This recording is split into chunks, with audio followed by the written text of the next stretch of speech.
श्रुतिस्मृतिपुराणानाम् आलयं करुणालयं नमामि भगवत्पादं शङ्करं लोकशङ्करं शङ्करं शङ्कराचार्यं केशवं बादरायणं सूत्रभाष्यकृतौ वन्दे भगवन्तः पुनः पुनः निधये सर्वविद्यानां विजशे भवरोगिणां गुरवे सर्वलोकानां दक्षिणामूर्तये नमः। ॐ सहना भवतु सहनौ भुनक्तु सह वीर्यङ्करवावहै तेजस्विनावधीतमस्तु मा विद्विषावहै। ॐ शान्ति शान्ति शान्तिः। இப்போ நாரத பக்தி சூத்ராணி இதில் நாம் ஒரு இன்ட்ரொடக்ஷன் பார்த்துட்டு நம்ம சூத்திரத்துக்குள்ளே போகலாம். என்ன நம்ம முக்கியமாக இந்த சூத்திரத்தில் நம்ம என்ன புரிஞ்சுக்கிறோம், நாரதர் என்ன சொல்ல வராரு அப்படின்னு பார்த்தீங்கன்னா, ஃபஸ்ட்டு சாப்டரில் அவர் சொல்கிற பாயிண்ட் அத்வைத பக்தி இஸ் த ஹையஸ்ட் பக்தி.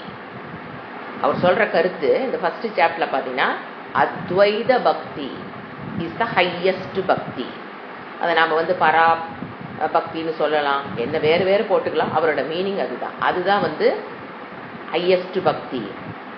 இப்போ எடுத்தோன்ன அந்த ஹையஸ்ட் பக்திக்கு யாருனாலையும் வர முடியாது. அப்போ துவைத பக்தியில் இருந்து தான் அத்வைத பக்திக்கு வரணுங்கிறது ரெண்டாவது ஸ்டெப்பு. ஃபஸ்ட்டு அதுதான் ஹையஸ்ட், அத்வைத பக்தி, அபேத பக்தி, பராபக்தி, அதுதான் ஹையஸ்ட்.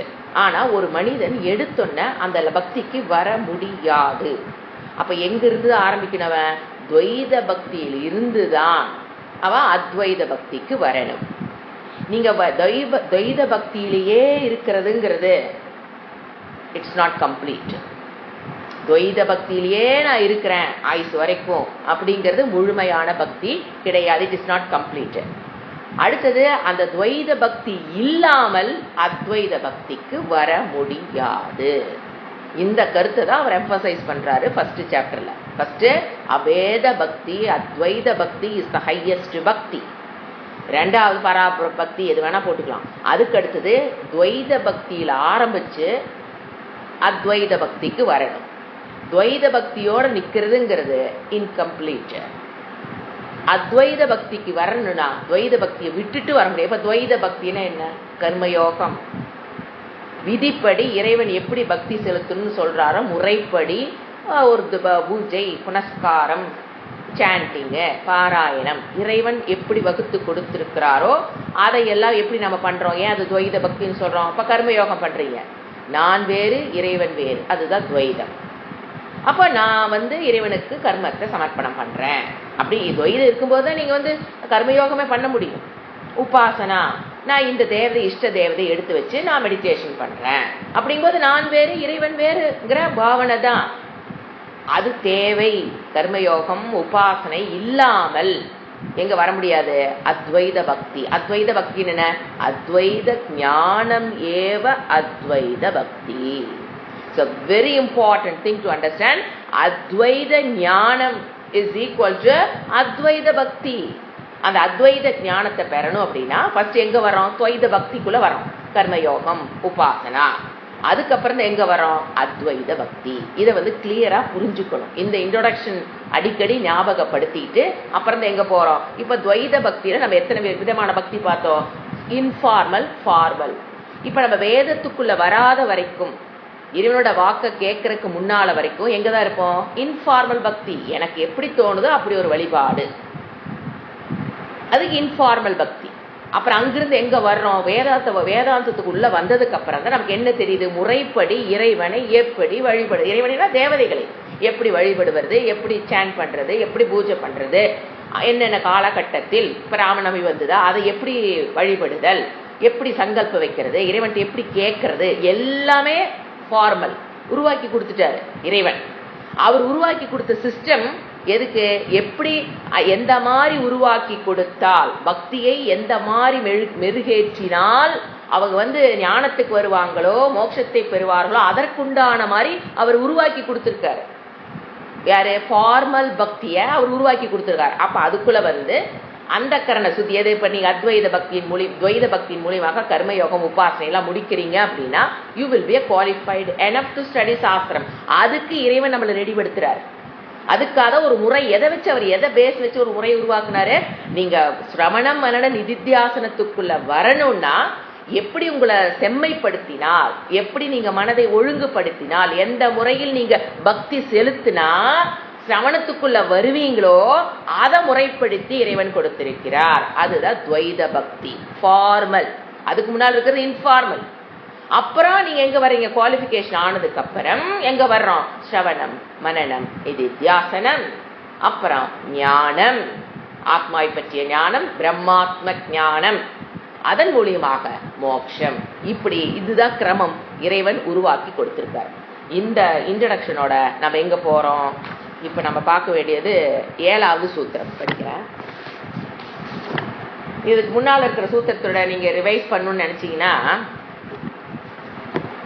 ஃபர்ஸ்ட் அந்த 3 ஸ்லோகம் பாருங்க. 4, 5, 6 மூணுமே எடுத்தோட அவர் என்ன சொல்லிட்டாரு? அத்வைத ஃபர்ஸ்ட் எடுத்துன்னு எதை சொன்னாரு? இந்த துவைத பக்தியும் அத்வைத பக்தியை பத்தி நான் உங்களுக்கு விளக்கமாக சொல்றேங்கிறது முதல் சூத்திரம். அப்புறம் அதனோட தன்மை வந்து அமிர்தத்துவ ரூபாய, அப்புறம் அது வந்து இறைவனிடம் கொள்கின்ற பரம பிரேமா, அப்புறம் அன்புனா என்ன, இதெல்லாம் பார்த்தோம். உடனே என்ன சொல்லிடுறாரு? எடுத்தொன்ன எப்படி அமைச்சிருக்கிறார் சூத்திரத்தை? இந்த அத்வைத பக்திக்குள்ள வந்தா என்ன கிடைக்கும்? லாபம். எது? எத்து லப்துவா. 4வது ஸ்லோக சூத்திரத்தை பாருங்க எப்படி ஆரம்பிக்குது? எத்து லப்தா. இந்த இடத்துல எத்துங்கிற வேர்டு தத்துன்னு போட்டு என்ன புரிஞ்சுக்கணும்? அத்வைத பக்தி லப்துவா. அடுத்து பாருங்க எப்படி ஆரம்பிக்கிறாரு அடுத்த சூத்திரம்? எத்து பிராபிய, அத்வைத பக்தி பிராபிய. லப்துவானால அதே அர்த்தம் தான், அடைதல் அறிதல் ஒண்ணுன்னு புரிய வைக்கிறார். நீங்க இறைவனை அடைதல் இஸ் ஈக்குவல் டு இறைவனை அறிதல். புரியுதுங்களா? இறைவனை அடைதல் என்பது இறைவனை அறிதல். அதனாலதான் பாருங்க வேர்டு எப்படி மாத்துறாரு? எத்து லப்துவானா அடைதல், எத்து பிராபியனால சான்ஸ்கிரிட்ல அடைதல். அடுத்து 3வது பாருங்க எத்து ஞாத்வா. சோ அடைதல் என்பது இஸ் ஈக்குவல் டு அறிதல்ங்கிறது அந்த அரேஞ்ச்மெண்ட்ஸ்லயே அவர் சூத்திரத்தை வெளிக்கொண்டு வருகிறார். எதைனா எத்துன்னு எது தத்துன்னு மாத்திக்கணும் ப்ரோனவுன். தத்து இஸ் ஈக்குவல் டு அத்வைத பக்தி அல்லது அத்வைத ஞானம், 2 போட்டுக்கலாம். அதை லப்துவா புமானு மனிதர்கள் அதை அடைந்தால் 4வது சூத்திரம் என்ன சொல்லுது? சித்தக பவதி, அமிர்தக பவதி, திருப்தக பவதி. 5வது சூத்திரம் என்ன சொல்லுது?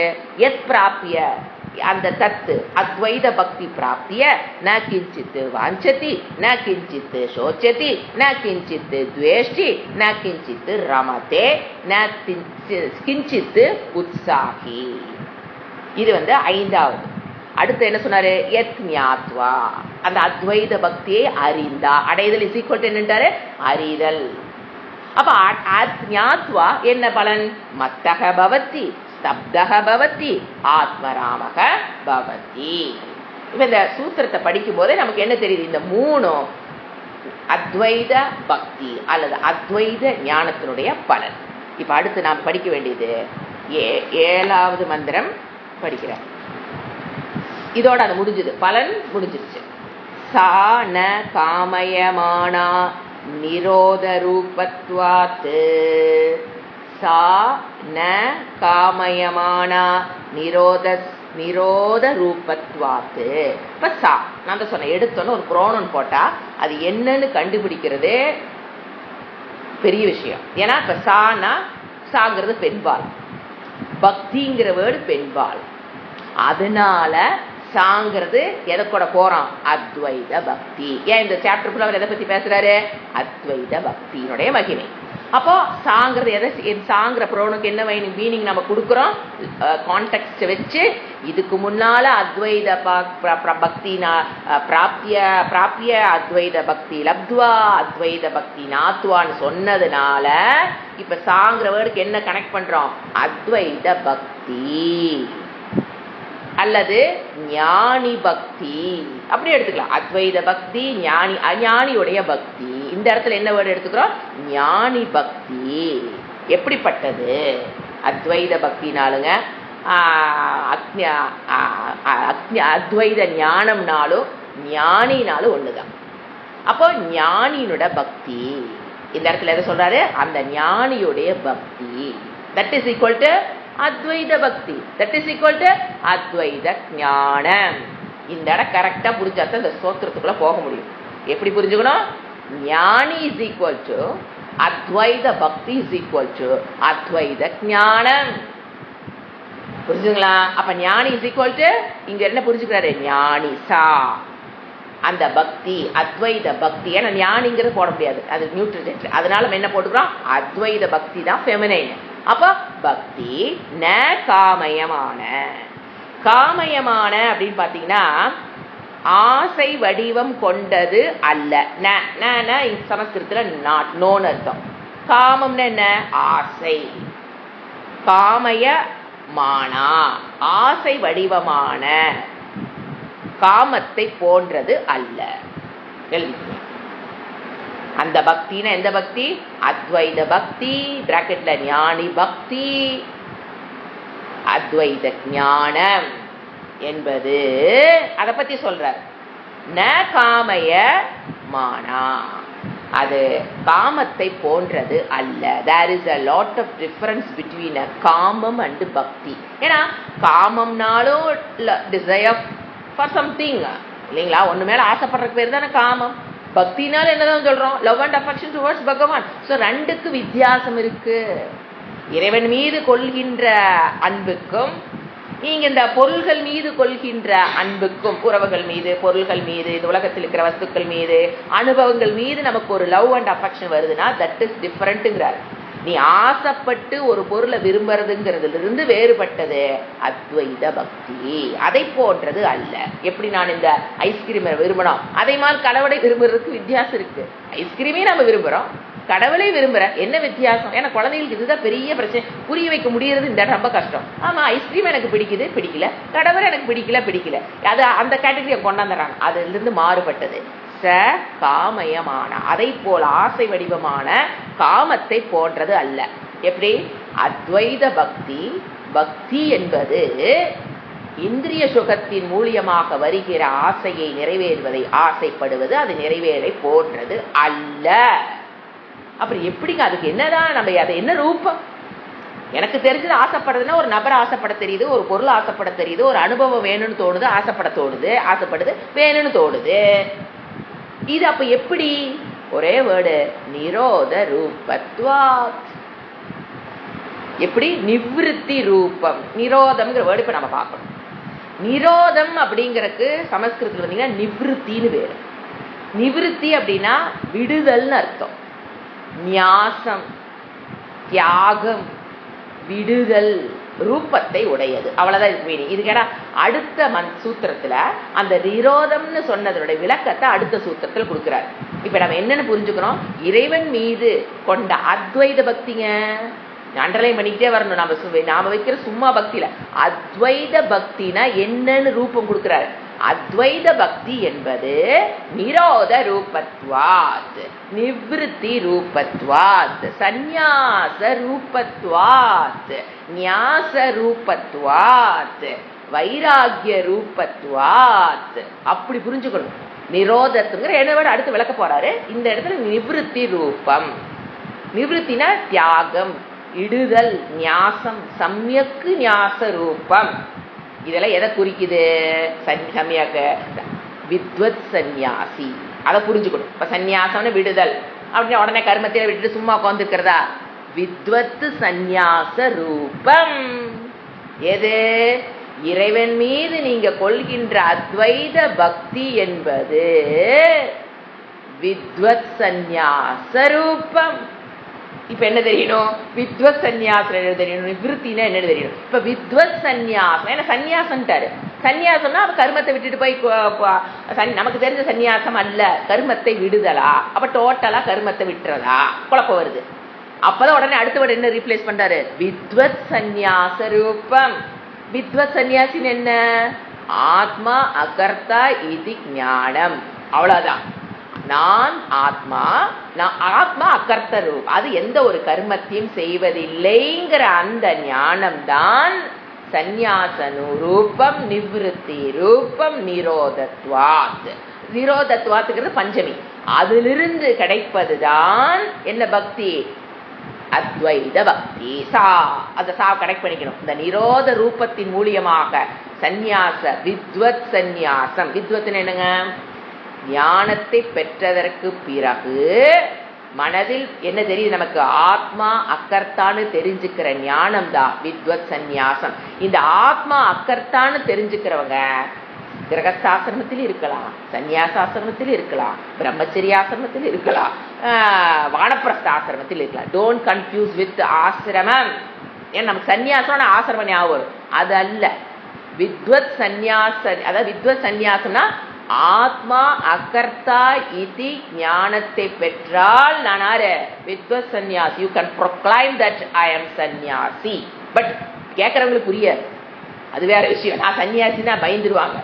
உண்மையில் கிரகஸ்த ஆசிரமத்தில் இருந்தாலும் நான் என்ன பண்றேன்? ஐ can proclaim that I am a சன்னியாசி. எப்படி? வித்வத் சன்னியாசி, நாட் விவிதிசா. ஏன்னா விவிதிசான்னு என்ன? படிப்பதற்காக நான் சன்னியாசம் ஏற்றுக்கொண்டு அது ஆசிரமம். விவிதிசா சன்னியாசங்கிறது ஆசிரமத்தை குறிக்குது. குடும்பத்தை விட்டுட்டு படிக்கிறதுக்காக ஏற்றுக்கொள்கிற சன்னியாசி இஸ் நாட் a ஞானி. விவிதிஷாங்கிறது ஆசை, இச்சா, தெரிஞ்சுக்கணும்னு ஆசை, அவ்வளவுதான் இருக்குது. இன்னும் அவர் சன்னியாசி ஞானிக்கெல்லாம் வரல, அவரு வேற.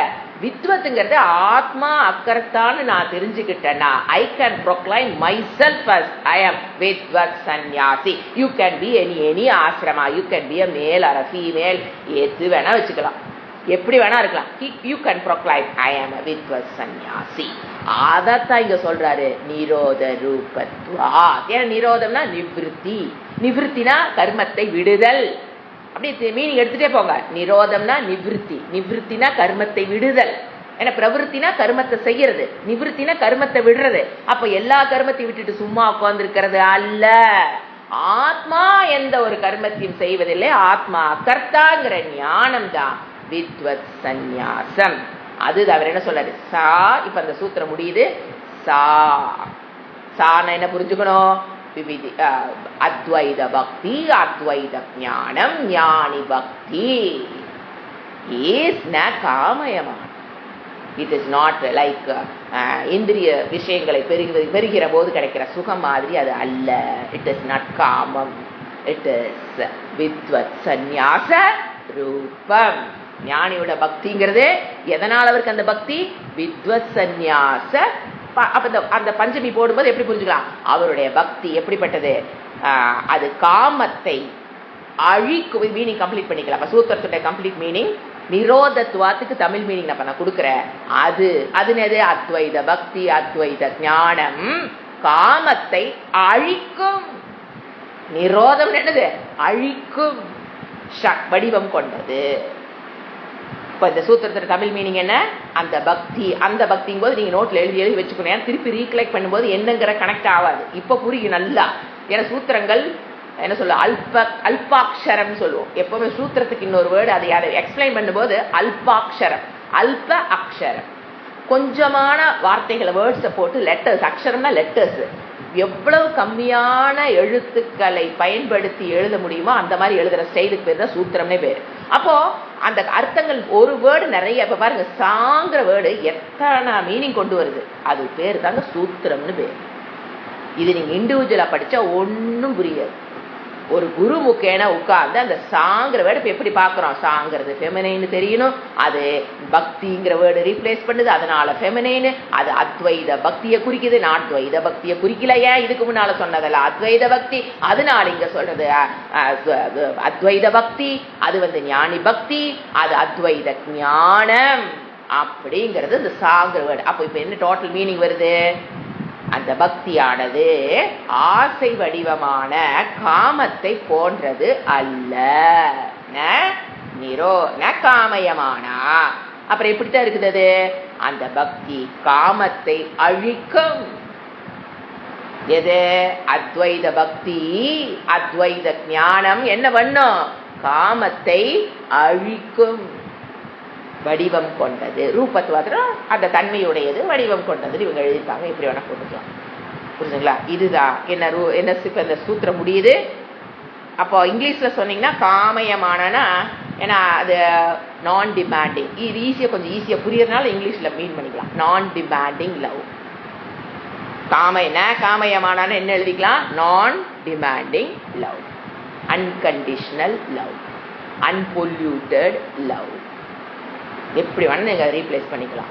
இதுதான் சூத்திரங்கள். நீங்க உங்களுடைய ஓன்ல அந்த சூத்திரத்துக்கு இன்னும் நிறைய வேர்ட்ஸ் போட்டு நம்ம அதை போயிட்டே இருக்கலாம். 1 மணி நேரம் ஒரு ஸ்லோகத்தை எடுக்கலாம், ஒரு சூத்திரத்தை எடுக்கலாம். அவ்வளவு டெப்தா இருக்கும். அடுத்தது 7வது. இப்போ ஞானி பக்தி அப்படின்னு சொல்லிட்டாரா? அப்ப நாம கொஞ்சம் என்ன சொன்ன, ஒரு சூத்திரத்துக்கு நம்ம எங்க போகணும்? Quotation from Vedanta. அது பகவத்கீதையாவும் இருக்கலாம். அந்த முறைப்படிதான் நமக்கு முன்னால் இருக்கிற ஆச்சாரியர்கள் இந்த நாரத பக்தி சூத்ராணியை நடத்தும் போது ஒரு முடிஞ்ச அளவுக்கு கொட்டேஷன் ஃப்ரம் கீதாவும் இதை பத்தி கிருஷ்ணர் என்ன சொல்லியிருக்காரு, ஞானி பக்தியை பத்தி கிருஷ்ணர் என்ன சொல்லியிருக்காரு, உபனிஷத்துக்குள்ள என்ன வருது, நிறைய இருக்கு. நம்ம எல்லாத்தையும் சிந்திக்க முடியாது. ஒரு கொட்டேஷன் நான் ஒன்று கொடுக்குறேன். பகவத்கீதையில 7வது அத்தியாயத்துல 16வது ஸ்லோகம். சதுர்விதா பஜந்தே மாம் ஜனா சுக்ருதினோர்ஜுன ஆர்த்தோ ஜிக்னாசு ரதார்த்தி ஞானிச்ச பரதர்ஷவ. திருப்பி படிக்கிறேன்.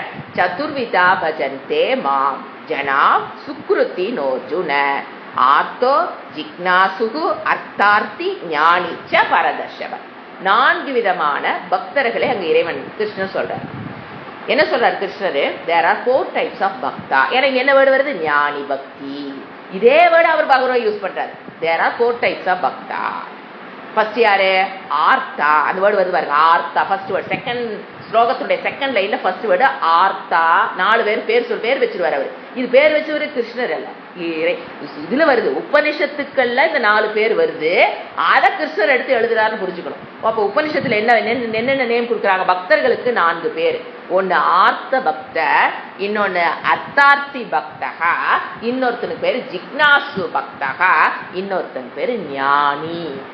ஆர்த்த அர்த்தார்த்த ஜிக்னாசு பக்தக. நீங்க எல்லாத்துக்கும் வேர்டு பின்னால பக்தக பக்த ஆட் பண்ணிக்கலாம். எப்படி ஆட் பண்ணிக்குது?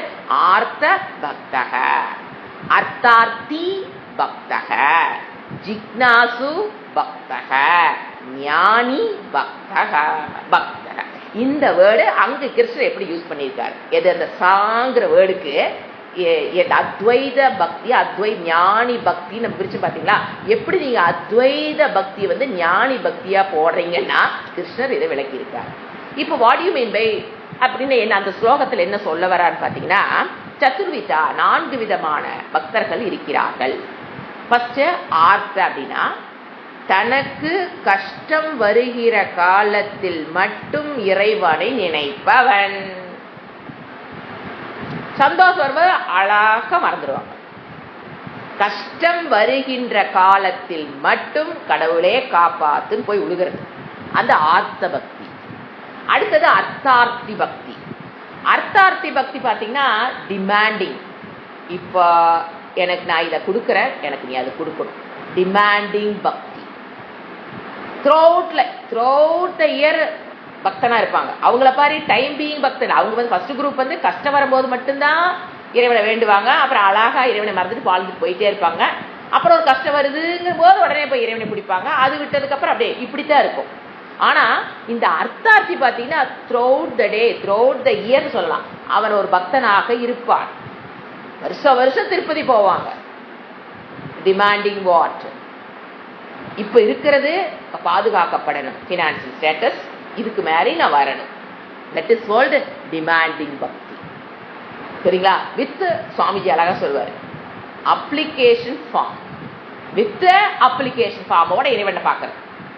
இது தயானந்த சரஸ்வதி சுவாமிகள் யூஸ் பண்ண வேர்டு. இதெல்லாம் அப்படியே அப்படி பதிஞ்சது. இப்படி கூட யோசனை பண்ணலாமா? அதாவது அப்ளிகேஷன் ஃபார்மோட இறைவன்ட்ட போற. ஒண்ணு எனக்கு இந்த கஷ்டம், ஆர்த்த பக்திங்கிற என்ன அப்ளிகேஷன், எனக்கு இந்த கஷ்டம், எனக்கு help me, application form fill பண்ணி கொடுத்தாச்சு, வந்தாச்சு.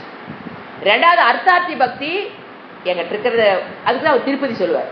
வருஷம் போவாங்க, எல்லா ஃபங்க்ஷனுக்கும் செலிப்ரேட் பண்ணுவாங்க, எல்லா கோயிலுக்கும் போவாங்க. ஆனால் டிமாண்டிங், நான் இதை எனக்கு நான் இப்போ இருக்கிறத காப்பாற்றிக்கணும், இதுக்கு மேலே இன்னும் எனக்கு இது வரணும். அது வந்து உறவுகளாக இருக்கலாங்க, பணமாக இருக்கலாம், எது வேணா இருக்கலாம். இருக்கிறது எனக்கு இப்போ பாதுகாக்கப்படணும், இதுக்கு கீழே நான் போயிடக்கூடாது, ஃபர்ஸ்ட் வேண்டுதல். ரெண்டாவது இதுக்கு மேலே நான் சம்பாதிக்கணும், அது வந்து உறவாக இருக்கலாம், பணமாக இருக்கலாம், ஏதோ ஒன்று. அது வந்து அந்த அப்ளிகேஷன் ஃபார்ம் வேற. மூணாவது ஆள் ஜிக்னாசு. இவருக்கு வந்துங்க இறைவனை தவிர அவருக்கு இறைவன்ட்டு தான் கேட்கிறாரு. அவர் ஜிக்னாசு is going to temple or doing puja with an application form only. But அந்த அப்ளிகேஷன் ஃபார்ம்ல என்ன அவர் ஃபீல் பண்றாரு, இறைவா உன்னை பற்றிய ஞானத்தை நான் பெறணும், நிஷ்காம பக்தி, எனக்கு உலகத்துல வேற எதுவும் வேண்டாம், எனக்கு ஆபத்து காலம் வந்தாலும் சரி, வள்ளினாலும் சரி, இப்ப இருக்கிற பத்தி கவலை இல்லை, இனிமேல் எனக்கு சேர்ற போறதை பத்தி எனக்கு I don't worry about anything in this world except you. So Jignasu Bhakti is also going to temple with some application form, but that is different from others too. அவருடைய ஜிக்னாசு அப்ளிகேஷன் ஃபார்ம் அவங்க 2 பேருக்கு மாறுபட்டது. எனக்கு இந்த உலகத்தில் இருக்க பொருள் எல்லாம் வேண்டாம், இறைவா உன்னை பற்றி ஞானத்தை நான் பெறணும், அதுக்கு எனக்கு என்ன வேணும், எது வேணும், எல்லாமே கேட்டாகணும். குவாலிஃபிகேஷன் வேணும், எனக்கு விவேகத்தை பெற்றுக் கொடு, வைராக்கியத்தை பெற்றுக் கொடு, கர்மயோகத்தை பண்ணி கொடு, சாதன சதுஷ்டிய சம்பத்தியை என்னிடம் கொண்டு வந்து சேரு. கிளாஸ்ல சொல்லி கொடுக்கறது புரியணும், அது நோட்ஸ் எடுக்க தெரியணும், அதை கொஸ்டின் எடுக்க தெரியணும், அது கேட்டா பதில் சொல்ல தெரியணும். இப்படிதான் இருக்கு யாருத ஜிக்னாசு பக்தி. இறைவன் எனக்கு அது ஹெல்ப் பண்ணு, கேள்வி கேட்டா எனக்கு பதில் தெரியுது, வாயில் வர மாட்டேங்குது, எனக்கு அது தைரியத்தை கொடு. இந்த மாதிரி இருக்கிறவனுடைய prayer is different from others too. ஏன்னா அவங்க கேட்கறது உலக அளவுல பொருளை கேட்கறாங்க. So these 3 people with an application form approach the Bhagavan. கையில் என்ன இருக்குது, அப்ளிகேஷன் ஃபார்மோட போறாங்க. அடுத்து 4வது யாரு, ஞானி. அந்த ஞானி don't have any application form. எதுக்கு அவர் இறைவன்ட்ட பிறப்பார், அவர் பக்தியோட இருப்பார். நன்றி, இதுவரைக்கும் கொடுத்ததற்கு நன்றி, இனிமேல் நீ கொடுக்க போறதுக்கு நன்றி. எதுக்கு நன்றி, நீ ஏன்னா திருப்பி கேட்கறான்னு வச்சுக்க, நன்றி போன ஞானி போற, இமேஜின் பண்ணி பாருங்க, இதெல்லாம் அழகா சூப்பரா சொல்லுவாரு தயானந்த சுவாமி. அதான் நீங்க கடவுள்கிட்ட போறீங்க, நன்றி அப்படின்னு நீங்க சொல்றீங்க, ஜஸ்ட் ஒரு இமேஜினேஷன். கடவுள் கேட்பாராம், நன்றியா, இப்ப நீங்க நன்றி, இப்ப நான் உங்களுக்கு சொல்றேன் தேங்க்யூ சுமதி அப்படின்னு நான் சொல்றேன்னு வச்சுங்களேன், உடனே அவங்க என்னப்பாங்க, எதுக்கு தேங்க்ஸ் சொல்றாங்க, அடுத்த கேள்வி என்ன, அதே தான் இறைவனு கேட்பாரு அப்படிம்பாரு. நன்றி, ஞானி போறாரு, இறைவனை பாக்குறாரு, நன்றி, கோயிலுக்கு போறாரு, ஏதோ ஒன்று வச்சுக்க, நன்றி. இறைவன் என்ன கேட்பாரு, எதுக்குடா நன்றி சொல்றா, வாட் ஃபார். அப்ப இவர் சொல்லுவாரா, அதை நீங்க தான் சொல்லணும். யாருகிட்ட, இறைவன்கிட்டயே. ஏன், என்னென்ன நீங்க கொடுத்தீங்களோ அதுக்கெல்லாம் நன்றி. அப்ப கொடுத்தது உங்களுக்கு, வாங்கினவனை விட கொடுத்தவங்களுக்கு என்னென்ன கொடுத்துருக்க தெரியுமில்ல, அதுக்கெல்லாம் நன்றி. அதை போல இதை நீ கொடுத்தா இறைவன் கூட நினைக்க மாட்டாரா ஞானி. அந்த நன்றி சொல்லணுங்கிற அந்த உணர்வை தவிர இந்த விஷயத்தை இவர் கொடுத்தாரு, இந்த விஷயத்தை அதை கூட புரியுதுங்களா. அந்த அப்ரோச் எப்படி, ஞானியோட அப்ரோச், அவர் எதை எல்லாமே கொடுத்தீங்க, நான் எதை சாமியும் சொல்லிட்டோம், மூச்சு காத்து போயிடும், உங்கள்கிட்ட பேசுறதுக்கு ஒரு சக்தியை கொடுத்துருக்கேன், அதை நான் சொல்லிட்டேன். அங்கிருந்து ஆரம்பிச்சா நான் பிறந்ததுலேருந்து இது வரைக்கும் நீ எத்தனை கொடுத்துருக்கீங்க, நான் எதுக்கு நன்றி, கொடுத்தது அனைத்திற்கும் நன்றி, அவ்வளோதான், போயிட்டே இருக்கேன், அவ்வளோதான், வெளியில் வந்துடுவார். அப்போ அவர் கையில் என்ன இல்லை, no application form. This is the highest bhakti. அதனால அவர் என்ன சொல்றாரு, ஞானி மே பிரியக. யார் சொன்ன, கிருஷ்ணர் தானே சொன்னார். 4 விதமான பக்தர்கள். இப்ப 4 விதமான பக்தர்களுக்கு இறைவனை பிடிக்கும். இறைவனுக்கு யாரை பிடிக்கும், அது ஒன்று இருக்கு இல்லையா. நாம சொல்லலாம், எனக்கு அவனை தெரியும் இவனை தெரியும், அவனுக்கு தெரியணும், உங்களுக்கு தெரியும், அவனுக்கு தெரியும், உங்களுக்கு அவனுக்கு தெரியும், உங்களை பற்றி அவனுக்கு தெரிஞ்சிருக்கணும்ல, அப்பதானே காரியம் ஆகணும். இப்ப நம்ம எனக்கு கலெக்டர் தெரியும், இன்ஜினியர் என்ன தெரியும், போலீஸ் தெரியும், ஐஜி தெரியும், அவரை தெரியும், இவரை தெரியும், நாம சொல்லிக்கலாம். காரி எப்ப ஆகும், உங்களுக்கு ஈரோட்டுக்கு அத்தனை பேருக்கு ஈரோடு கலெக்டர் தெரியும். ஆனா நமக்கு எப்ப காரி ஆகும், கலெக்டருக்கு உங்களை தெரிஞ்சாதான் காரியமாகும். அப்படித்தானே லாஜிக். அதை போல் நீங்க 4 பேர் இறைவனை நோக்கி பக்தி செலுத்திக்கிட்டே இருக்கலாம். ஆனா இறைவனுக்கு யாரை பிடிக்கும், ஞானி மே பிரியஹா. ஓப்பன் ஸ்டேட்மெண்ட் ஃப்ரம் ஈஸ்வர தத்துவம் கிருஷ்ணஹா. ஞானி மே பிரியஹா. புரிஞ்சுங்களா. இதுதான் இது நாம் கொடுக்குற கொட்டேஷன். நீங்க இறைவன் ஆசைப்பட்டு நம்ம சொல்ற போது பாத்தீங்கன்னா அதையும் கொஞ்சம் சிந்திக்கணும். காமம் அப்படிங்கிற வேர்டு, அந்த காமம்ங்கிற வேர்டு உபனிஷத்துல வருது. இறைவன் காமப்பட்டா ஒரு வேர்டு வருது தைத்திரிய உபனிஷத்துல 2வது வள்ளியில வரும்னு நினைக்கிறேன். சோ காமயத பகுசாம் பிரஜாயேதி, சோ காமயத, சோ மேல ஏத்தணும், சோ காமயத என்ன அர்த்தம்? சோன என்ன இடத்துல? சக. அது எப்படி சோ ஆச்சு? கிராமர் சக. அக்காமயத்த அப்படியே ஆ போட்ட என்ன அர்த்தம்? Past tense. அக்காம காமயத்த யாரு? இறைவன் காமயத்த. சோ காமயத்த ஈஸ்வரன் ஆசைப்பட்டாராம். என்னன்னு? பகுசாம் பிரஜாயேதி, நான் பலவாக ஆக வேண்டும் என்று ஈஸ்வரன் ஆசைப்பட்டார். சிருஷ்டி கிரமத்துல வரும். தைத்திரிய உபனிஷத்தை நம்ம படிக்க போறோம், அந்த இடத்துல இது வரும். இறைவன் ஆசை. அப்போ இறைவனே ஆசைப்படுறாரா? அப்ப அந்த ஆசைங்கிற வேர்டை திங்க் பண்ணி புரிஞ்சுக்கணும். ஆசைப்படுதல் என்பது இறைவன் கொடுத்த ஒரு வரம், ஒரு சக்தி, இச்சா சக்தி. அதுல தப்பு கிடையாது. பைண்டிங் டிசையரா, நான் பைண்டிங் டிசையரா, அதுதான் பிரிச்சு பார்த்துக்கணும். ஒரு ஆசை என்னை பந்தப்படுத்துகிற ஆசையத்தான் தவறே தவிர பந்தப்படுத்தாத ஆசை தவறல்ல. அது ஒருத்தருக்கும் அணிகலன் பூஷணம். இப்ப ஞானியுடைய டிசையர்ஸ் எல்லாமே என்னது? நான் டிசைர், நான் பைண்டிங் டிசையர்ஸ். அஜ்ஞானியோட டிசைர் எல்லாமே என்னதான்? Binding desire. யாருக்குங்க பைண்டிங் டிசைர்னா நீங்க ஒன்னும் கவலைப்பட வேண்டாம்.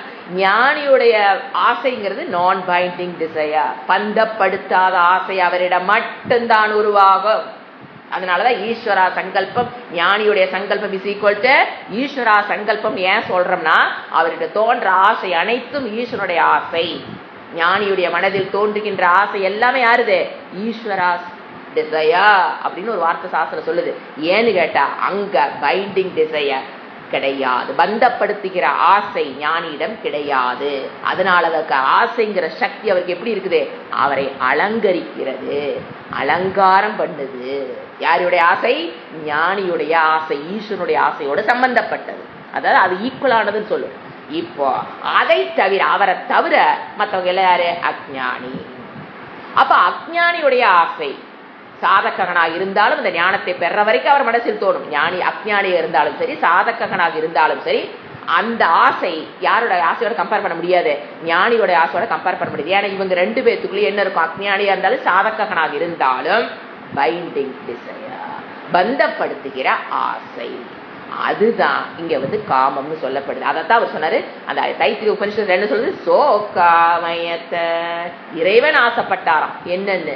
ஈஸ்வரா, நான் பைண்டிங் டிசையரை உடைய ஈஸ்வரா. என்னன்னு? பிரஜா பகுசியாம்னா பளபளவாக, பிரஜாவாக நான் மாறணும் அப்படின்னு இறைவன் ஆசைப்பட்டாரு. பளபளவாக தோன்றினார் அப்படிங்கிறது அங்க. இந்த 2 கொட்டேஷனும் இந்த சூத்திரத்துக்கு உண்டான கொட்டேஷன். ஆசைக்கு தைத்திரிய உபனிஷத்திலிருந்து, ஞானி பக்திக்கு ஃப்ரம் பகவத்கீதா 7/16. அடுத்தது இந்த போன சூத்திரத்தை என்ன சொன்னாரு? நிரோத ரூபத்வாத். அப்புறம் உடனே என்ன பண்றாரு? நிரோதம்னா என்ன இன் டீட்டெயில் புரிஞ்சு கொடுக்குறக்கா அடுத்து போடுறாரு. நிரோதஸ்து லோக வேத வியாபார ஞாசக. நிரோதஸ்து, நிரோதம்னா லோக வேத வியாபார ஞாசக. நிரோதம்னு என்ன? ஞாசம், விடுதல். எதை விடுறது? லோக வேத வியாபார. மீனிங் எழுதிக்கலாம். நிரோதம் என்றால் நிரோதஸ்து, நிரோதக து. அந்த இடத்துல பிரிக்கும் போது நிரோதஸ்து எப்படி பிரிப்பீங்க? நிரோதக து.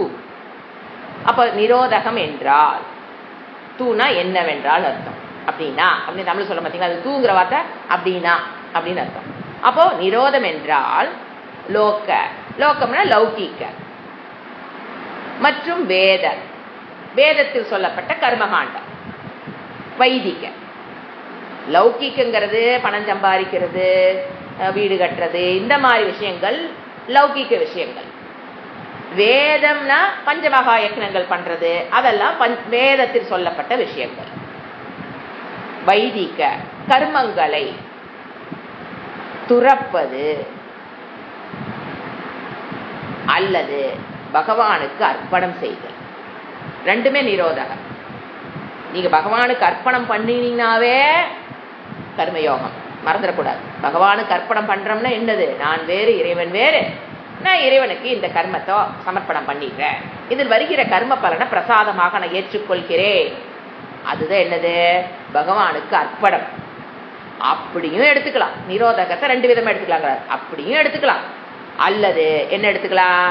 லோக வைதீக லௌகீக விஷயத்தில் நாம தேடுகிற புருஷார்த்தம், இதற்காக தேடுறோம் அது. அல்லது வைதீகத்தில் வேதத்தில் சொல்லப்பட்ட கர்மகாண்டத்தில் சொல்லப்பட்ட கர்மங்களை துரத்தல்.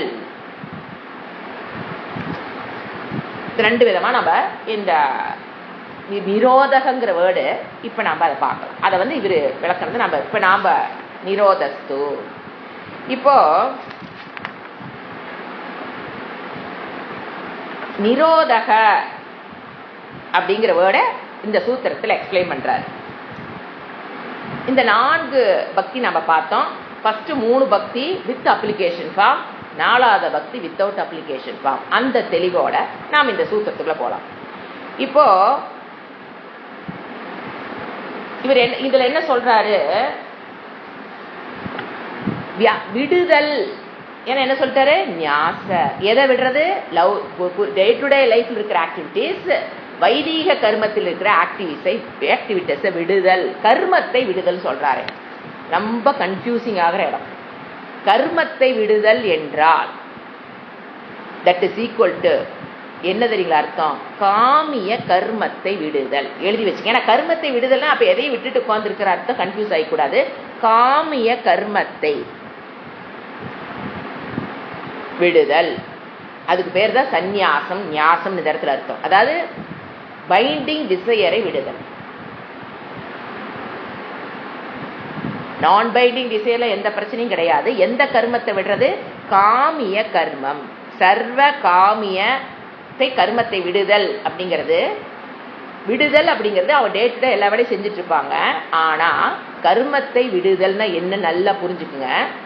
கர்மத்தை பண்ணிட்டு தான் இருப்பாங்க. கர்மத்தை கம்ப்ளீட்டா விட்டுட்டு ஃபேனை போட்டு கீழே படுத்துக்கிறது அல்ல. கர்மத்தை விடுதல் என்றால் அந்த கர்மம் நான் செய்யறேன், அதுக்கு ஒரு பலன் வரும்.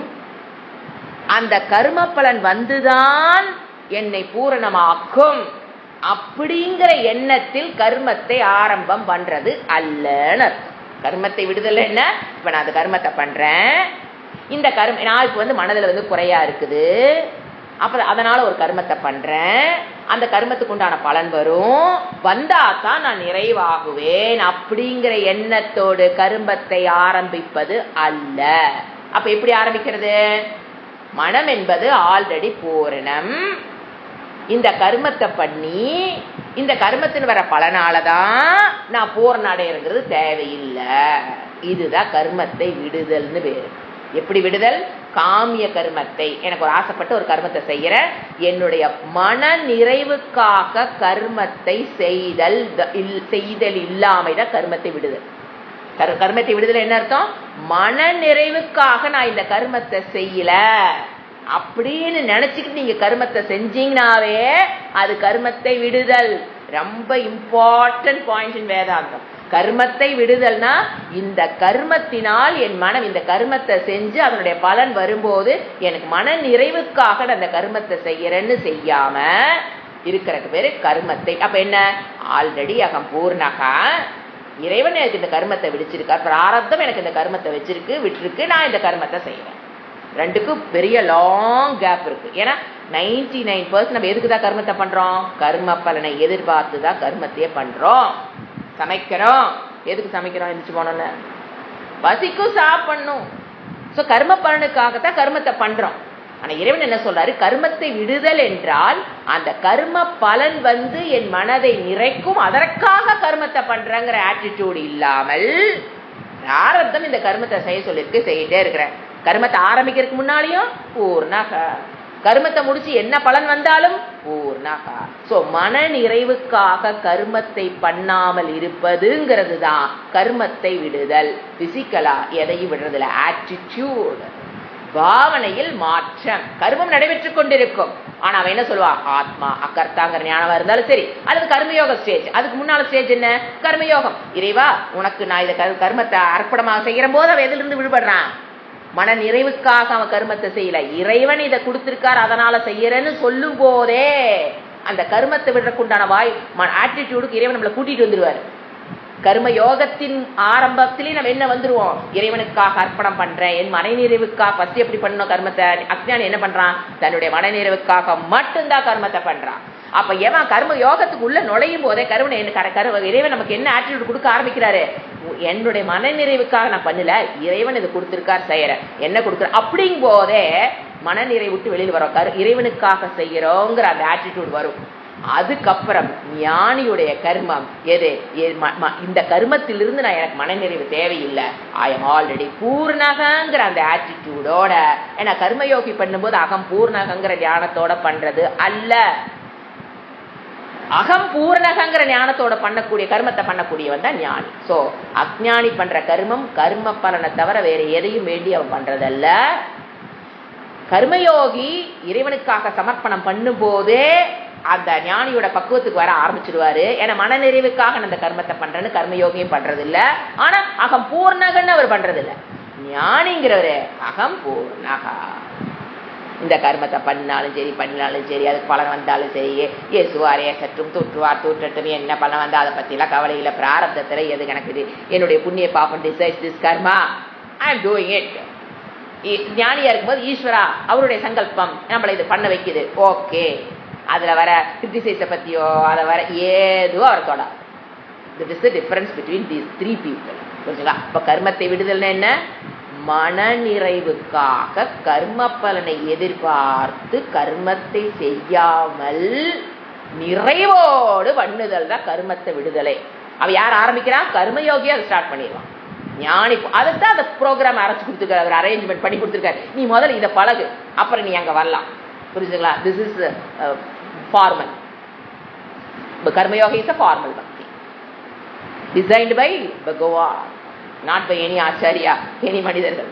புரிஞ்சுங்களா? ஓகே, இதுதான் என்னது இப்ப இந்த சூத்திரத்துல என்னது, லோக்க. புரிஞ்சுங்களா? எதை விடுறது, அது லௌகிக்கு விஷயமா இருந்தாலும் சரி, வேதத்தில் சொல்லப்பட்ட விஷயத்தையாக இருந்தாலும், பஞ்சமாக யக்னமாக இருந்தாலும், மன நிறைவுக்காக பண்ணாமல் கர்மயோகி இறைவன் கொடுத்திருக்கான்னு செய்யறாரு, அதுவும் கர்மத்தை விடுதல் ஆரம்பிக்கிற ஸ்டேஜ். அதன முடிவு ஸ்டேஜ் ஞானி, அவருடைய மன நிறைவுக்காக அவர் எந்த கர்மத்தையும் செய்ய வேண்டிய அவசியம் இல்லை. ஏன் ஆல்ரெடி பூர்ணகா. இதப்போ சுவாமிஜி ஒரு ஸ்டோரி சொன்னார். ஒரு தர்மத்துக்குட்பட்ட ஒருத்தர் நல்லா வாழ்ந்துட்டு இருக்கார். அப்ப இறைவன் தோன்றார், தேவதை தோன்றி உனக்கு என்ன வேணும் கேளு.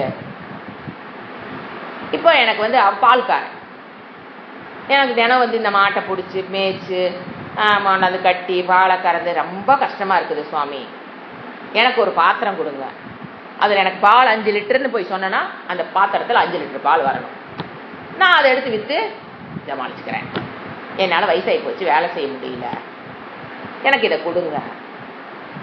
Okay done. அக்ஷய பாத்திரம், அதில் பால் மட்டும்தான் வரும், நீ உடனே காமதேனு வச்சிருக்கிற அக்ஷயத்தில் போயிடக்கூடாது. அந்த பாத்திரத்தில் 5 லிட்டர் அது அவருக்கு சுவாமி சொல்லுவோம், அழகாக சொல்லுவோம். 5 லிட்டர் 5 தான் இருக்கும், 2னா 2 தான் இருக்கும், 10னா 10, நீ என்ன கேட்குறியோ அது கொடுப்போம், அப்படி புரிஞ்சுக்கணும். சரி கொடுத்துட்டு போயிட்டார். இவர் அதை விற்று பணத்தை வாங்கி வாழ்ந்துட்டு இருந்தார். அப்போ மறுபடியும் இறைவனை கூப்பிடுறார். என்னடா ரச்சா போச்சே, அது அவர் சொல்லும்போது அந்த மாதிரி எனக்கு சொல்ல தெரியாது, என்னடா அதை கொடுத்துட்டு பொழைச்சிட்டு இருக்க மாதிரி நொய் நொய் நொய் நம்மளையா கூப்பிடுறான் அப்படின்னு வருவார். அவர் பகவான் போனக்கிட்டே வருவாராம். ஏன்னா அவருக்கு 1008 வேலை கொடுத்தாச்சு, பொழைச்சிக்க வேண்டியதானே, எதுக்குடா கூப்பிடுறான், நல்லா ஓடிட்டு இருக்குது, லைஃப் எல்லாம் நல்லா தான் ஓடுது, அப்புறம் எதுக்கு நொய் நொய்ங்கிறான். என்னடா வேணும் சுவாமி, இன்னொரு பிரச்சனை என்ன, இந்த பால் தண்ணி கலந்து ஊற்ற வேண்டி இருக்குது, அப்படியே ஊற்றுனா காசு கம்மியாக வருது, அதுக்கு நான் கிணத்துலேருந்து தண்ணி எடுத்துகிட்டு சேர்ந்த வேண்டி கஷ்டம் வேண்டியதாக இருக்குது, அதனால இன்னொரு பாத்திரம் கொடுத்துருவேன், இதுக்கு தண்ணி கேட்டால் கொடுக்க மாட்டேங்குது, இந்த பாத்திரம் பால் மட்டும் தான் கொடுக்குது, நான் தண்ணி கிண வேண்டிய இருக்குது, போய் கிணத்துல சேர்ந்து ஊற்றிட்டு கலந்து ஊற்றி காசு சம்பார வேண்டியது. என்ன அல்ப புத்தி, 4 லிட்டர் பாலுக்கு அது, அப்புறம் அதுக்கு இன்னொரு பாத்திரம் கொடு, அதில் 4 லிட்டர் தண்ணின்னா தண்ணி வந்துச்சுன்னா எனக்கு அந்த வேலையும் இல்லை, எடுத்து கலந்து நான் ஊத்திடுவேன். அதுதான் இறைவன் சொன்னார், ஆனா முட்டாளே இந்த பாவத்தை ஏந்திர, நீ பண்ணின தர்மத்துக்கு தான் உனக்கு அக்ஷய பாத்திரமே கொடுத்துருக்குற, நீ இந்த பாவத்தை பண்ணின இந்த பாத்திரம் எது பால் தருகிற இந்த பாத்திரம் வேலை செய்யாது. பாத்திரம் உட்கார்ந்து இருக்கும், ஆனா தர்மத்தை நீ இழக்க ஆரம்பிச்சிட்டீங்கன்னா அந்த பாத்திரம் வேலை செய்யாது. அதுதான் அங்க அதோட பாயிண்ட். அதுதான் நீங்க தர்மத்துக்கு வரைக்கும் தான் அந்த பாத்திரம் வேலை செய்யும். நீங்க அதர்மத்துக்கு அதை யூஸ் பண்ணீங்கன்னா அந்த பாத்திரம் கம்முன்னு வந்துக்கும். நம்ம வாட்டுக்கு லிட்டர் வேண்டிய அதுல ஒன்றும் வராது. அவர் என்ன சொன்னா, இருக்கிற பாத்திரத்தை லூஸ் பண்ண, ஐயோ இருக்கிற பாத்திரத்தை லூஸ் பண்ண எப்படிமா அட உனக்கு நீ எப்படி யோசனை பண்ணிருக்கணும்? நீ என்ன சொல்லியிருக்கான், நான் 5 லிட்டர் சொன்னேன்னா 5 லிட்டர் பால் வந்துருச்சுங்க. ஆனா பீப்புள் பால் ஏன்னா நல்ல பால் எதுல இருந்து வர்றது, அக்ஷய பாத்திரத்திலிருந்து வரவாள் மாட்டுப்பாலோட சூப்பரா இருந்திருக்கு. ஏதோ இவர் ரொம்ப ஃபேமஸ் ஆயிட்டாரு. இவர் 5ன்னு கேட்டு வச்சதுக்கு அப்புறம் பார்த்தா 6 லிட்டர் டிமாண்ட் ஆகுது. 6ன்னு கேட்டு வச்சா 7 லிட்டர் கேட்கறாங்க. 7 லிட்டர் வாங்கி வச்சா 8 லிட்டர். இப்படி இவர் போயிட்டே இருக்காரு. இவருக்கு இதுல டயர்ட் ஆயிட்டாரு. மறுபடியும் போய் உள்ள போய் இன்னும் 2 லிட்டர். அப்புறம் அவங்களுக்கு சந்தேகம் வராது. அது சந்தேகம் என்ன, மாடை 2 கட்டிட்டு பண்ணிட்டு இருக்காரு. இவன் எப்படி 8 லிட்டருக்கு மேல எப்படி 2 மாட்டை வச்சிருக்கு, இது வேற டவுட் ஆயிருக்கு. அந்த கன்ஃபியூஸ்ல இவர் என்ன பண்ணிட்டாரு, தண்ணி கலந்து ஊத்தலாம் அப்படி பக்கத்துல இருக்க தண்ணி ஊத்தி அதுக்கு இறைவன் சொன்னாரு, இந்த மண்டுன்னு பேரு இவங்களுக்கு எல்லாம் பேரு. இவன் என்ன பண்ணிருக்கலாம், அந்த பாத்திரத்துக்கே போய் 7 லிட்டர் விற்கிறப்போ எனக்கு 10 லிட்டர் கொடு அப்படி வாங்கி வச்சுக்கிட்டு 7 லிட்டரை கொடுத்துட்டு 3 லிட்டர் என்ன பண்ணிருக்கலாம், தானம் பண்ணிருக்கலாமா? யார் இன்டெலிஜென்ட்? தண்ணி ஊத்தி மேக்கப் பண்றவன் இன்டெலிஜென்ட்டா? அத 7 தேவைக்கு மேல இன்னொரு 3 லிட்டர் கேட்டா அந்த பாத்திரம் கொடுக்க போகுது. நீ 10 வாங்கிக்கோ, 7 விற்கிற வரைக்கும் வித்துரு, மற்ற என்ன பண்ண இல்லாதவங்களுக்கு கொண்டு கொடுத்துட்டு நீ கொண்டு கொடுத்துட்டு வந்துரு. அப்ப இந்த பாத்திரம் உங்ககிட்ட மெயின்டைன் ஆகும். இது புத்திசாலி சொல்லுவார். அதே மாதிரி மண்டுன்னு திட்டினாராம் அந்த கதையிலே. அட மண்டு, நீ இப்படி கேட்டு இப்படி வித்துரு, அப்பதான் பாத்திரம் கிட்ட தங்கும், இல்லைன்னா அது ரிட்டர்ன் பேக் டு காமதேவனுக்கு போயிரு. அந்த பாத்திரம் நாள மாதிரி வாங்கி தர முடியாதுன்னு ஒரு கதை சொல்லுவார். எதுக்கு நாம் இப்படித்தான் யோசனை பண்றோம். மக்கள் இறைவனிடம் எதை கேட்கணுங்கிறதுல கன்ஃபியூஸ். எனக்கு பிள்ளைக்கு படிக்க வையே, மார்க் வேணும், +2 மார்க் வேணும் கேளுங்க, நான் வேண்டான்னு தப்புன்னு சொல்லல. எதை கேட்கணுங்கிற அந்த இது பால் தர பாத்திரத்திலிருந்து 10 லிட்டர் நமக்கு கேட்க தெரியல. இன்னொரு பாத்திரம் இருந்த தண்ணி கொடுக்கிற பாத்திரத்தை கேட்கிற நிலையில் தான் ஒவ்வொரு மனிதனும் இறைவனிடம் கம்யூனிகேஷன் வச்சுக்கிறோம். அல்பமான விஷயத்துக்கு கேட்கிறோமே தவிர இந்த மாதிரி ஒரு பெரிய விஷயத்தை நம்ம கேட்கறது இல்லைங்கிறது அவர் சொல்ற கதை. அது எனக்கு ரொம்ப பிடிச்ச கதையா, அதனால நான் ஷேர் பண்ணிட்டேன். அவ்வளவுதான். அடுத்தது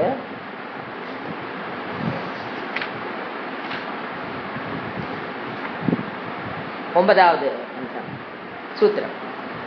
தஸ்மின் நனன்யதா தத் விரோத சூதாசீனதா ச.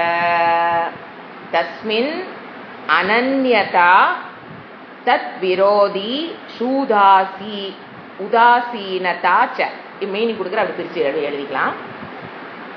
இப்போ ஃபர்ஸ்ட் வேர்டு தஸ்மின். தஸ்மின் மீன்ஸ் இப்போ இந்த இடத்துல ப்ரோனவுன் வருது வித் ரெகார்ட் டு ஞானி. ஏன்னா தத்துங்கிறது தஸ்மின்ங்கிறது சப்தமி ஆஃப் தத் சப்தம். தத் சப்தத்தினுடைய சப்தமி 7வது. அப்போ ரிலேட்டட் டு அந்த தத்துங்கிறது மேல சொன்ன ஸ்லோகத்தில் சொல்லப்பட்ட அந்த ஞானி. வித் ரெகார்ட் டு ஞானி பக்தின்னு எழுதிக்கலாம். ஞானி பக்தியை பொறுத்தவரையில் தமிழ் டிரான்ஸ்லேஷன் அப்படி பண்ணிக்கலாம். தஸ்மின் அந்த ஞானியினுடைய பக்தி வித் ரெகார்ட் டு ஞானி பக்தி. அப்ப ஞானி பக்தி என்ன புரிஞ்சு, வித் ரெகார்ட் டு அத்வைத பக்தி, வித் ரெகார்ட் டு அத்வைத ஞானம், வித் ரெகார்ட் டு அத்வை ஞானி. அதஸ்மின் அனன்யா. அனன்யா அப்படின்னாங்க வேறு எண்ணமின்றி. இது ரொம்ப டிஸ்கஸ் பண்ண வேண்டிய வேர்டு. அனன்யாங்கிற வேர்டு எடுத்து நம்ம டிஸ்கஸ் பண்ண போறோம். வேறு எண்ணமின்றி, எக்ஸ்க்ளூசிவ்லி சொல்றோம் பாத்தீங்களா, இங்கிலீஷ்ல கொஞ்சம் ஈஸியா புரியுது. எக்ஸ்க்ளூசிவா வேறு எதுலையும் எண்ணம் இல்லாமல் எக்ஸ்க்ளூசிவா இறைவனை பத்தி. அது மாதிரி வேறு எண்ணமின்றி பகவானிடத்திலேயே பக்தி செலுத்துவது. தஸ்மின் அனன்யாங்கிறது இறைவனை தவிர வேறு எந்த எண்ணமும் இன்றி பகவானிடத்திலேயே பக்தி செலுத்துது.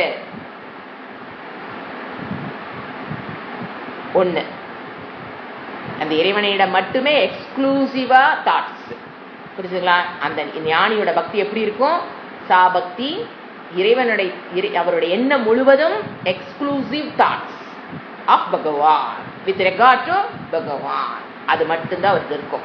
எது இருக்காது அது அவரோட தத்து விரோதி அதற்கு மாறுபட்ட எண்ணங்கள் அவரிடம் இருக்காது. அப்ப எப்படி எழுதலாம்? அதற்கு மாறானவற்றில் உதாசீனன் போடுறாரு. அலட்சியம். உதாசீனம்னு என்ன? உதாசீனமா செலவு பண்றான்னா என்ன அர்த்தம்? அலட்சியமா இருக்கிறது. சோ மற்ற எண்ணங்கள் அவர் எப்படி இருப்பாரு? அலட்சியம். அலட்சியமாக சிறிதளவும் நாட்டம். அலட்சியம் என்ன? பிராக்கெட்ல சிறிதளவும் நாட்டம் இல்லாத நிலை. இதுதான் யாருடையது?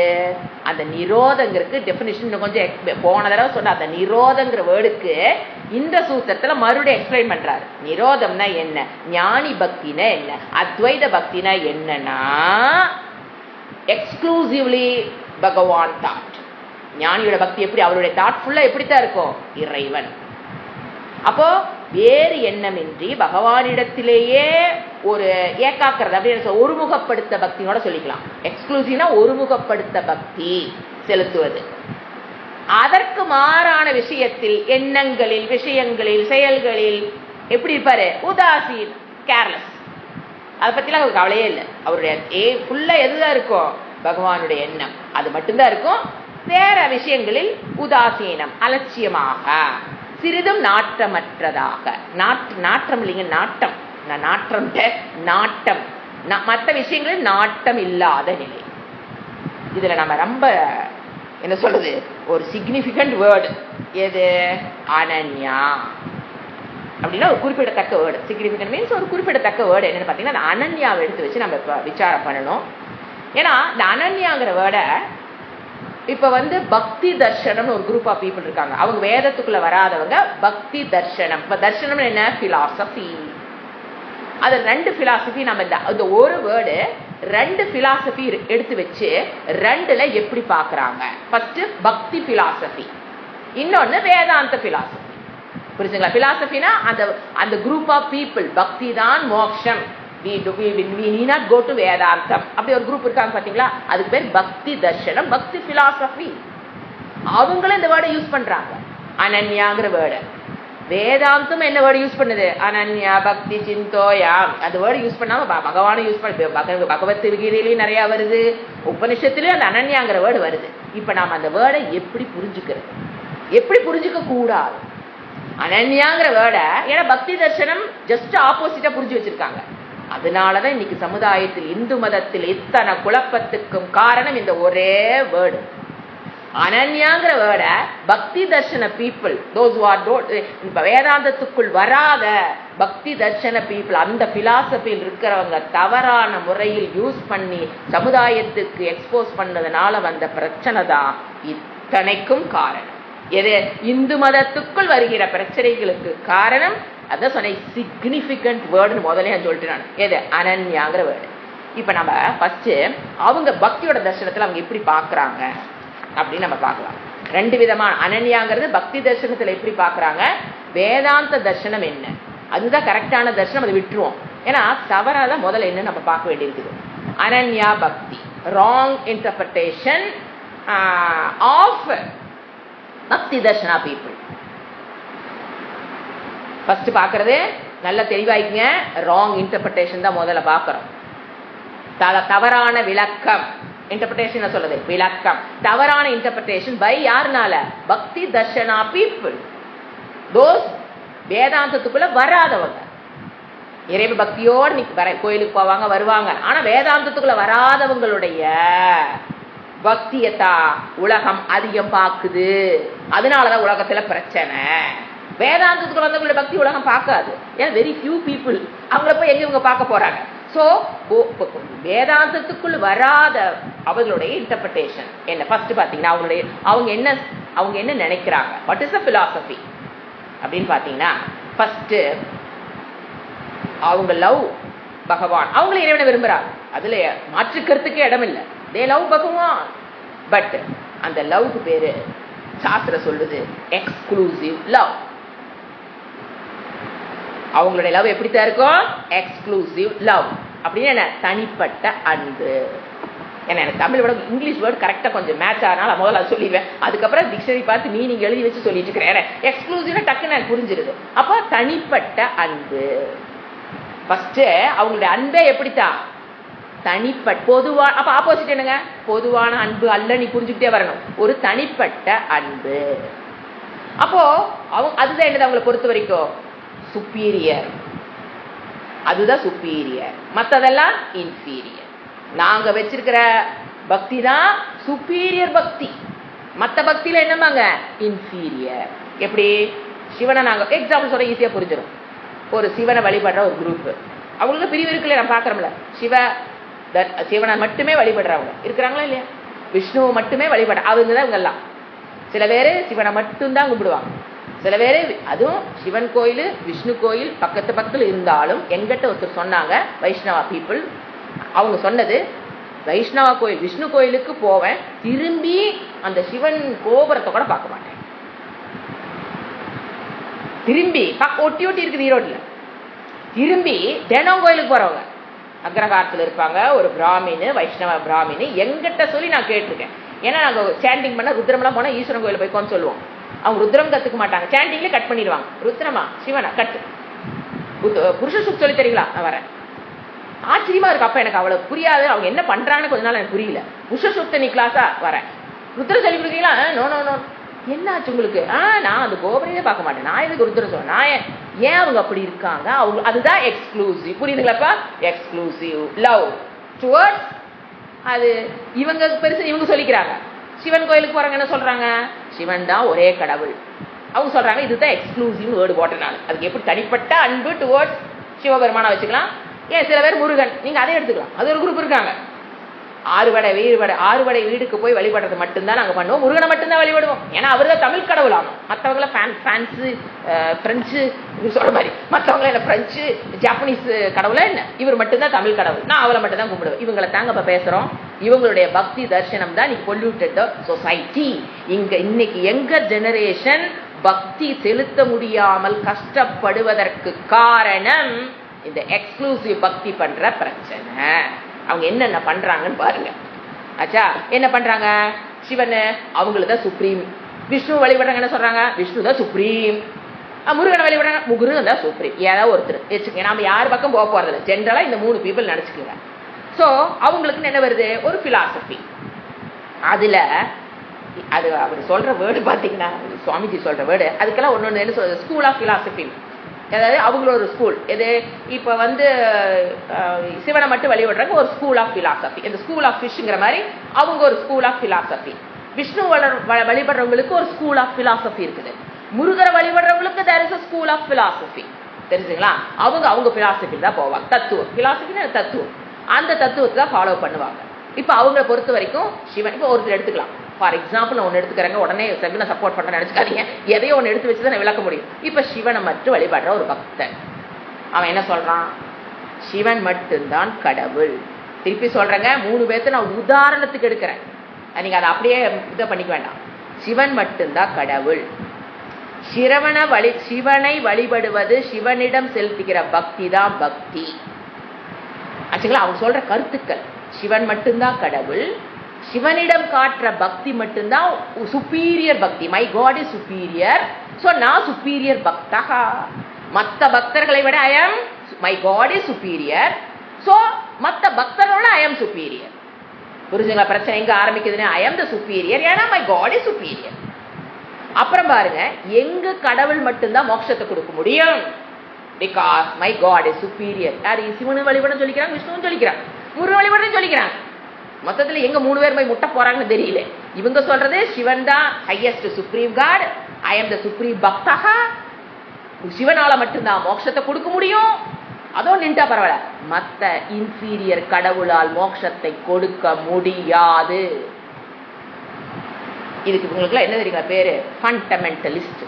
அது நீங்க டிக்ஷனரி எடுத்து பார்த்து தெரிஞ்சுங்க, அதை நான் தமிழ்ல சொல்ல விரும்பல.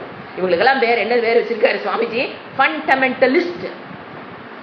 ஏன்னா அவங்க பிடிச்ச முயலுக்கு 3 காலுங்கிறோம்ல, அதுக்கு பேர் தான் இந்த ஃபண்டமெண்டலிஸ்ட்னு சொல்லுவாங்க. பிடிச்ச முயலுக்கு 3 கால், சிந்திக்கிற வேலையே கிடையாது, அப்படியே போயிட்டே இருக்க வேண்டியது. அப்படியே என்ன அந்த ஆட்டு மந்த போற மாதிரி அப்படியே போயிட்டே சிந்திச்சு கொஞ்சம் திங்க் பண்ணணும். எப்படி நம்ம காட் சுப்பீரியர் ஆவார், எப்படி விஷ்ணு அவங்கள பொறுத்த வரைக்கும் இன்ஃபீரியர் ஆவார். அப்புறம் பாருங்க, அப்போ என்ன? மோட்சம் வேணும்னா எங்க கடவுளால மட்டும்தான் கொடுக்க முடியும். நீங்க வேற எந்த கடவுளை நாடி போனேன், அது கிருஷ்ணாவே எடுத்துக்கலாம். அது ஒரு குரூப் இருக்குது. நான் அதெல்லாம் ஆட் பண்ணல, சொல்ல விரும்பலாத விட்டுட்டேன். என்னது, கிருஷ்ணன் மட்டும்தான் கடவுள், அவரை மட்டும்தான் வழிபடணும், வேற யாரையும் வழிபட்டீங்கன்னா உனக்கு போ வழிபட்டுக்கோ, ஆனால் ஒன்றும் கிடைக்காது, அது waste of time and energy, so கிருஷ்ணரையே வழிபடு. இந்த ஒரு குரூப் இருக்குது. அது மாதிரி நிறைய இருக்குது. நான் ஒரு 3 எடுத்து இப்போ 4 சேர்த்திக்கிட்டேன். இப்போ என்ன பண்ணுறாங்க அவங்க, உனக்கு மோட்சம் வேண்டும் என்றால் நீ கிருஷ்ணரை மட்டும்தான் வழிபடணும். அதுவும் இன்னும் கொஞ்சம் டெப்தாய் இன்னும் கொஞ்சம் போகணும், அவங்களுக்குள்ள போய் வெளியில கத்துக்கிட்ட ஒரு விஷயம் சுவாமிஜி ஷேர் பண்றாரு. ரொம்ப பக்தி வேற இந்த மாதிரி ஒரு சிவன் பக்தர் அவங்களுக்குள்ளேயே டிராவல் பண்ணி எப்படி அவங்க ஈர்க்கப்படுகிறார்கள், எப்படி அவங்க அப்படியே ஃபிக்ஸ் ஆகுறாங்க, அதை விட்டு வேற திங்கிங்க ஏன் அவங்களுக்கு வரமாட்டேங்குதுங்கிறக்கு சுவாமிஜி உள்ள போயிருக்காரு. உள்ள போய் நான் சிவன் பக்தர் மாதிரியே போய் அந்த என்ன நடக்குதுங்கிறத கத்துக்க, வெளியில இருந்து அவங்களால கத்துக்க முடியும். எப்படி அவங்க how the people are so attached, எப்படி அவங்க சிக்கிறாங்க போய் இதுல கண்டுபிடிக்கிறதுக்காக சுவாமிஜி உள்ள டிராவல் பண்ணியிருக்காரு கொஞ்சம் வருடங்கள். அது எந்த சுவாமிஜி, நான் தயானந்தர் அல்ல, ஒரு சுவாமிஜி உள்ள டிராவல் பண்ணி உண்மையை கண்டுபிடிப்பதற்காக எப்படி போய் இவங்க லாக் ஆகிறாங்க. அது சிவனா இருந்தாலும் சரி, விஷ்ணுவா இருந்தாலும் சரி. அப்ப லாக் ஆகும்போது அந்த அவங்க சொல்லி கொடுத்த விஷயம், இப்போ சிவன் அவர் போனது, அந்த சுவாமிஜி போனது சிவன் பக்தர்கள் குழுப்புல போயிருக்கார். அப்ப அவங்க சொல்லி கொடுத்த விஷயம், நீ சிவனை ஏற்றுக்கிட்டு என்னது அந்த தீட்சை வாங்குறது, குத்ரா போட்டுக்கிறது, ஏதோ ஒன்று பண்ணாலும் எதுக்குள்ள வந்துட்டீங்களா, வந்ததுக்கு அப்புறம் இந்த தீட்சை போடுறது, அந்த ருத்ராட்சம் போட்டு எதையோ ஒன்று பண்ணி அந்த குரூப்புக்குள்ள உள்ள நுழைஞ்சிச்சு. அதுக்கப்புறம் நீ விஷ்ணுவையோ வேற கிருஷ்ணரையோ அல்லது வேற முருகரையோ அல்லது பெருமாள் ஏதோ ஒன்று தேவதைகளை சக்தி ரூப, அது குரூப் இருக்காங்க பார்த்தீங்களா, சக்தி மட்டும்தான் வழிபடுவாங்க. அந்த குரூப்புக்குள்ள போனேன்னா நீ ரெட் லைட்டுக்குள்ள போறக்கு சமம். What a teaching! இது 100% உண்மையான. ஏன்னா அவர் உள்ள போய் எப்படி, ஏன்னா அப்படி சொல்லி கொடுக்குறாங்க. நீ வேற தெய்வத்தை போய் வழிபட்டினா it is like going to இதுக்கு மேல சப்ஜெக்ட் தொட விரும்பல, red light area. So unpleasant interpretation. இந்த இன்டர்பிரேஷன் என்னது, அன்பிளசன்ட். இதுக்குள்ள நாம போய் சிக்காம இருக்கிற வரைக்கும் நீங்க செஞ்ச புண்ணியம். சிக்கிட்டீங்கன்னா வெளியில வர்றக்கு விடமாட்டார்கள், உங்களை சொந்தமாக சிந்திக்கிறக்கு விடமாட்டார்கள். சிக்கினவங்க இதனாலதான் வெளியில வர முடியல. புரியுதுங்களா? இந்த ஒரு டீச்சிங்கிறது இட்ஸ் அ ராங், அன்பிளஸ், என்ன வேர்டு வேணா யூஸ் பண்ணிக்கலாம். இது ஒரு இன்டர்பிரேஷன் ஆகுது, சிந்திச்சு பாருங்க. அப்ப வேதத்தில் எதற்கு இத்தனை தேவதைகள் வழிபாடு, இத்தனை ஹோமங்கள் இறைவன் கொடுத்திருக்காரு, ஈஸ்வரர் கொடுத்திருக்காரு. இது ரெட் லைட் ஏரியானா அவர் ஏங்க கொடுக்குறாரு, சிந்திக்க, அந்த அளவுக்கு சிந்திக்க விட மாட்டாங்க. இப்ப நம்ம சாஸ்திர பாருங்க, சிந்திச்சு கேள்வி கேளுங்க, கேள்வி கேளுங்க, கேள்வி கேளுங்க, பதில் பதில் பதில் போறோம். அங்கேல நோ கேள்வி. நீ போனையா, இட்ஸ் லைக் தட். வேற தெய்வத்தை போய் நீ கோயில் போயிட்டு வந்தியா, திஸ் இஸ் லைக் தட். அவங்களுக்குள்ள பயம். புரிஞ்சுக்கலாம். இதை இன்னும் சிந்திக்கலாம். அடுத்த வாரம் பார்க்கலாம். ஓம் சாந்தி சாந்தி சாந்தி. ஹரிஹி ஓம். ஸ்ரீ குருப்யோ நமஹ. ஹரிஹி ஓம்.